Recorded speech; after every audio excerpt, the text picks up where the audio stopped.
પ્રકરણ 8 અમરનાથની યાત્રાએ. કાશ્મીરમાં પહલગામથી અમરનાથની યાત્રાએ જતા સૌથી પહેલો પડાવ ચંદનવાડી આગળ કરવો પડે છે. અમરનાથ જવા માટે અષાઢ કે શ્રાવણ માસ અનુકૂળ રહે છે, કારણ કે ત્યાં સુધી બરફના ડુંગરા ઓળંગી શકાતા નથી. અમે તો વૈશાખ મહિનામાં પહેલગામમાં હતા. અષાઢ કે શ્રાવણ તો શું, પણ અમે તો ઉતરતા જેઠ મહિના સુધી પણ ત્યાં રોકાઈ શકીએ એમ નહોતું. તેથી ચંદનવાડી સુધી જઈ સંતોષ માન્યા વગર છૂટકો જ નહોતો. નહીં મામા કરતા કહેણા મામા શું ખોટા, એ ન્યાયને અમે અનુસર્યા. કાશ્મીર ગયેલા ગુજરાતી લોકો વેરીનાગ, સોનમર્ગ કે ટુલી એન તળાવ જેવા અત્યંત મનોહર સ્થળો જોવા જવાનો આળસ કરે છે, પણ દરેક ગુજરાતી ચંદનવાડી તો અચૂક જાય છે જ. તેનું કારણ શું હોઈ શકે, તેનો વિચાર કરતા મને લાગે છે કે તે સ્થળનું નામ ગુજરાતીઓને ઘણું ગરવટભર્યું લાગતું હશે. ગુલમર્ગ કે ખીલમર્ગ, ચશ્મેશાહી કે તખ્ત સુલેમાન, અગર અચબલ કે ગધીરબલ જેવા નામ પારકા પરાયા, પણ ગુજરાતી લોકો બાળક, વૃદ્ધ, જુવાન, સ્ત્રી અને પુરુષોના ટોળે ટોળા ચંદનવાડી જવા માટે પહેલગામથી ઘોડા ઉપર ફલાંગ મારી સવાર બને છે. એ વાત તો સાચી જ છે. મારી રંજના બહુ નાની હોવાથી અમે રસ્તે હજી ઘણો બરફ ખડકાયેલો અને કેટલેક સ્થળે માર્ગ જરા વિકટ હોવાનું સાંભળ્યાથી એને ચંદનવાડી લઈ જવી નહોતી. તેથી અમારા બેમાંથી એકે તો તેની પાસે રહેવું જ પડે. થોડા દિવસ પહેલા કોલાહી ગ્લેશિયર ગયા ત્યારે રંજનાને ખાતર મેં છેલ્લી મજલ જતી કરી હતી. તેથી આ વખતે મારા પતિએ મને જઈ આવવાનો આગ્રહ કર્યો. બંને પુત્રો તો ચંદનવાડી જવા અધીરા બની રહેલા હતા. આગલી સાંજે ઘોડા પસંદ કરી લીધા. અમે ત્રણે ઘોડે સવારીની આવડતવાળા, તેથી સરસ પાણીદાર ઘોડા લઈ લીધા. હોટેલના વ્યવસ્થાપકને અમારા બપોરી ખાણાનું ભાથું બાંધી આપવા વર્દી આપી હતી. પણ આવે પ્રસંગે ભૂખ વધારે લાગે અને હોટેલવાળા હંમેશા ઓછું ખાવાનું બાંધી આપે છે એવો અનુભવ હોવાથી અમે સમી સાંજે પહેલગામના હલવાઈઓને થોડું ઘણું ખટાવ્યા.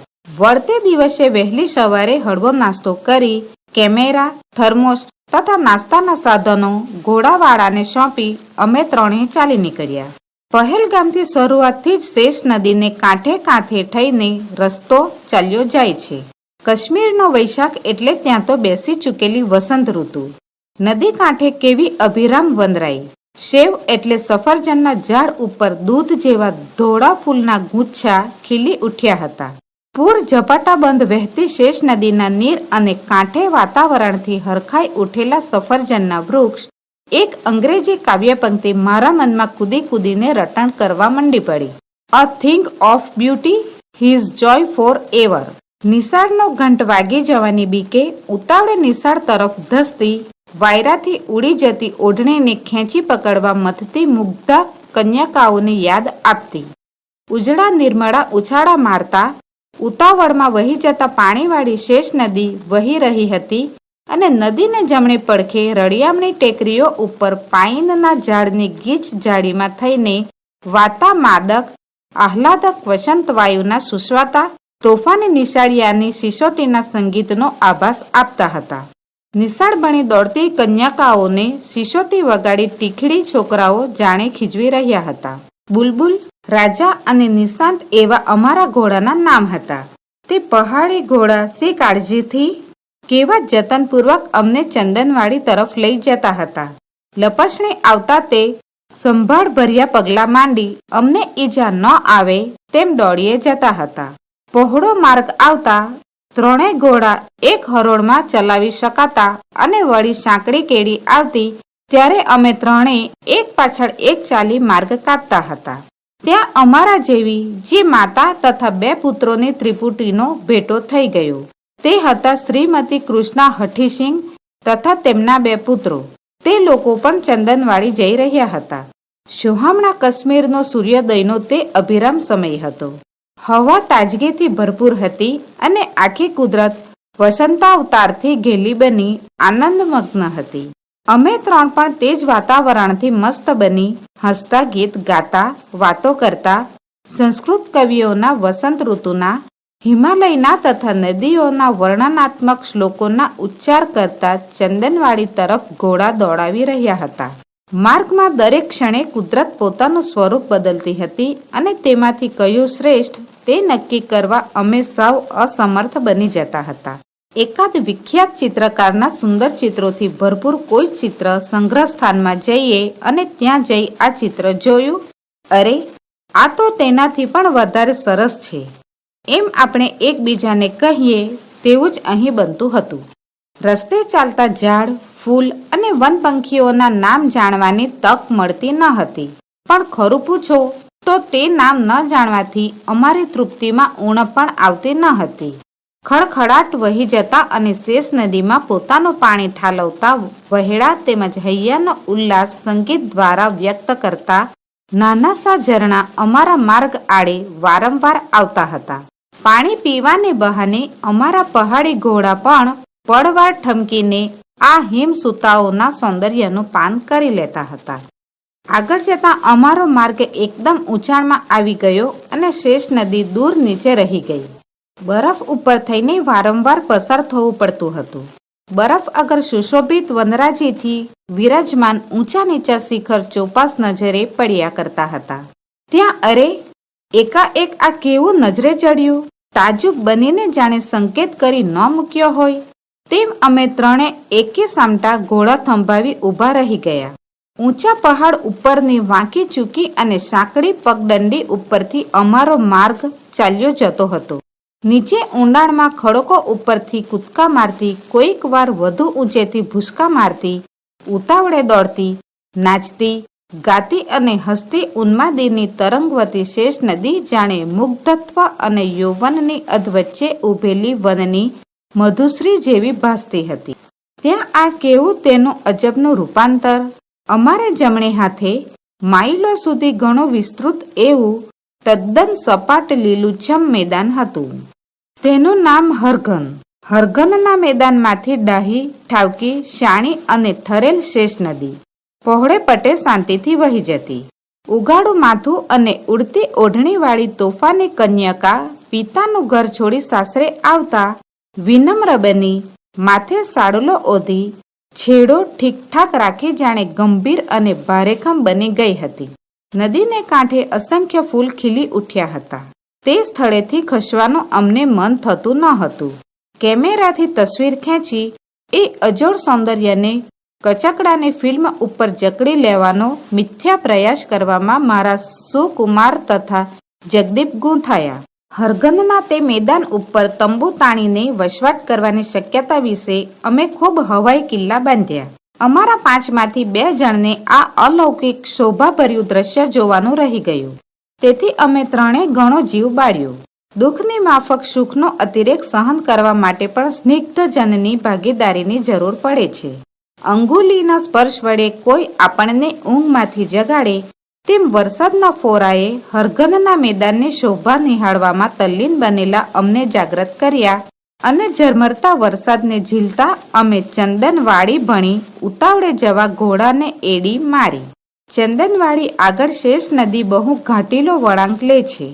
ત્યાં નદી તટે અમરનાથના જાત્રાળુઓ માટે છાપરા બાંધેલા છે અને થોડા જાઘર પણ નજરે પડે છે. ચંદનવાડીના છેક પાછલા ભાગમાં બરફનો પુલ છે. પર્વતની ઉપર જામી ગયેલા બરફની અંદર કુદરતી ગોળાકાર બાકોરો પાડી શેષ નદી ચંદનવાડી તરફ વહેતી આવે છે. ઉનાળો ઉગ્ર બનતા આ બરફનો પુલ કદાચ ઓગળી જતો હશે. નદીના કાંઠા ઉપર એક શાંત એકાંત સ્થળ પસંદ કરી અમે ત્રણે ત્યાં બેઠા.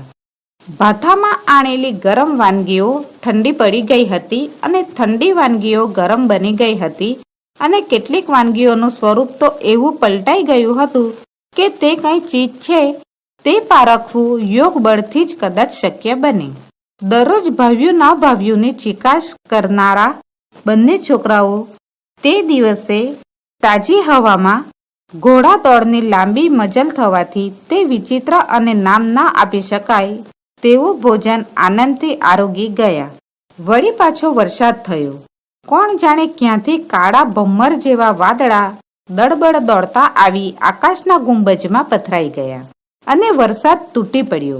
ઝપાટા બંધ પાછા ન જઈએ તો સાંકડા વહેડાઓ પહોળા અને વેગથી વહેતા બની જાય તો તે ઓળંગવા અઘરા પડી જાય. વળી પહાડના ઉભડાખ ઢોળાવમાંથી કોરી કાઢેલી પગથીઓ સાંકડી અને લપસણી બની જાય તો ઘોડાના પગ સરી જવાનો પણ સંભવ તો ખરો જ. એટલે પહેલગામ પાછા પહોંચી જવાની મને અધીરાઈ થઈ. ઘર ભણી જવાનું હોવાથી બુલબુલ રાજા તથા નિશાંત પણ ઝડપભેર દોડવા રાજી હતા. વરસાદમાં પલળવાની અમને તો મજા આવતી હતી, માત્ર અમારા કેમેરામાં પાણી ન પેસે તેની અમને ચિંતા હતી.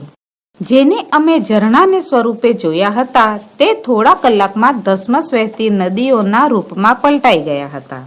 હરઘનનું પથરાયેલું વિશાળ મેદાન પણ રૂપ પલટો કરી બેઠું હતું. આ વખતે અમે શેષ નદીના પ્રવાહની સાથે સાથે જતા હતા.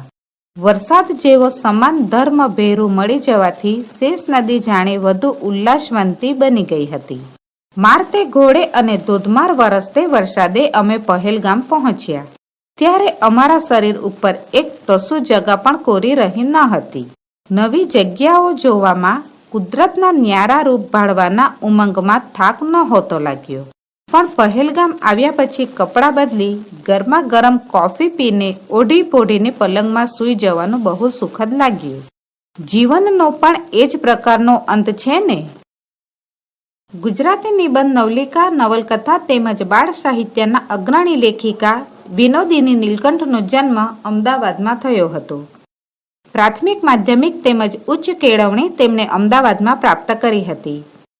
અમેરિકાની મિશિગન યુનિવર્સિટીમાંથી સમાજશાસ્ત્ર અને શિક્ષણશાસ્ત્ર વિષયો સાથે MA ની ડિગ્રી મેળવી. સામાજિક શૈક્ષણિક સંસ્થાઓમાં ઉમદા સેવાઓ આપી.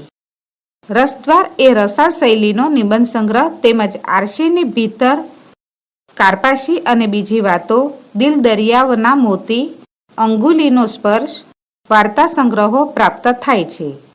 શિશુરંજના, મહેંદીની મંજરી, બાળકોની દુનિયામાં ડોકિયું તથા સફરચંદ બાળ સાહિત્યના નોંધપાત્ર પુસ્તકો છે.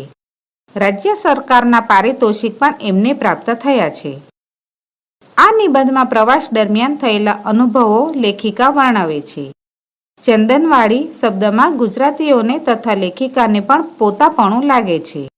ઘોડેસવારી કરી પહેલગામથી ચંદનવાડીએ જતા જતા પ્રકૃતિની પ્રતિક્ષણ બદલાતી કુદરતી શોભા, તેમાંથી થતો સંગીતનો આભાસ માણે છે.